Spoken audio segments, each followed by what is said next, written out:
Perkenalkan, kami kelompok yang beranggotakan saya sendiri yaitu Tika Dianti. Saya Luna Felita. Saya Maya Octaviani. Saya PB Nadia. Di sini kami akan membahas yaitu cara menghindar berita hoax. Yuk simak videonya. Kamu ada dengar berita nggak?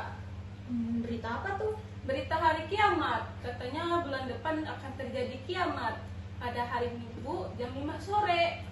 Emang kamu dapat informasinya dari mana? Dari media sosial. Kamu udah yakin kalau berita itu valid? Kalau aku sih nggak terlalu yakin juga, tapi kalau aku lihat di media sosial itu katanya akan terjadi.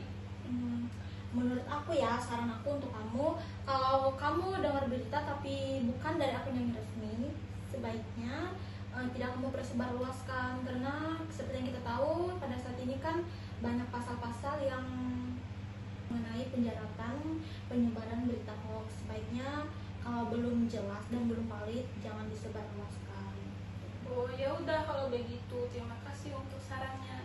Oke, karena mumpung sekarang jam istirahat, ayo keluar cari makan. Ayo. Nah, itu adalah drama singkat yaitu penyebaran hoax. Selanjutnya kita akan memasuki yaitu pengertian apa itu hoax. Hoax itu adalah informasi palsu yang dibuat untuk menipu, menyesatkan, atau bahkan memprovokasi orang lain. Tujuannya bisa macam-macam, yaitu mencari perhatian, menyebarkan kebencian, bahkan bisa merugikan orang banyak. Selanjutnya akan dijelaskan oleh teman saya. Selanjutnya kita akan memasuki bahaya hoax. Yang pertama, bisa bikin orang salah paham dan panik. Dan yang kedua, merusak nama baik orang lain. Dan yang ketiga, memecah belah persatuan. Dan yang keempat, bahkan bisa menjerat kita ke masalah hukum kalau ikut menyebarkan berita yang tidak benar atau palsu. Selanjutnya akan dijelaskan oleh teman saya. Lalu yang selanjutnya kita memasuki cara mengenali hoax. Yang pertama, kita cek sumbernya. Apakah berita itu berasal dari media yang resmi atau hanya tanpa nama yang jelas. Lalu yang kedua, periksa isi berita. Apakah ada data, fakta, atau bukti yang bisa dipertanggungjawabkan. Lalu yang ketiga, hati-hati judul sensasional. Kalau judulnya terlalu heboh atau provokatif, biasanya patut dicurigai. Lalu yang keempat, cari perbandingan. Coba cek di media yang terpercaya lain. Kalau tidak ada, kemungkinan berita itu hoax. Lalu yang kelima, cek tanggal dan konteks. Kadang berita lama diulang lalu seakan-akan baru. Lalu yang selanjutnya akan dijelaskan oleh teman saya. Selanjutnya, apa yang kita lakukan di tengah maraknya penyebaran berita hoax? Yang pertama adalah jangan langsung percaya. Terlebih dahulu, setidaknya carilah di sumber yang percaya dan resmi.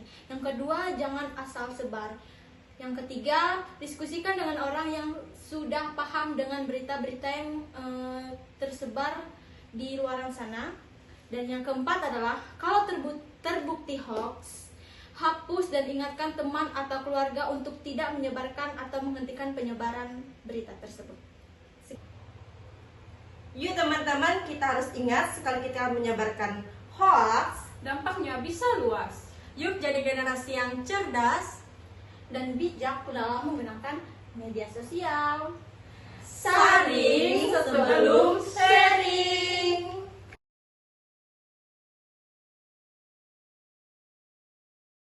Yuk jadi generasi yang cerdas Dan bijak dalam menggunakan media sosial.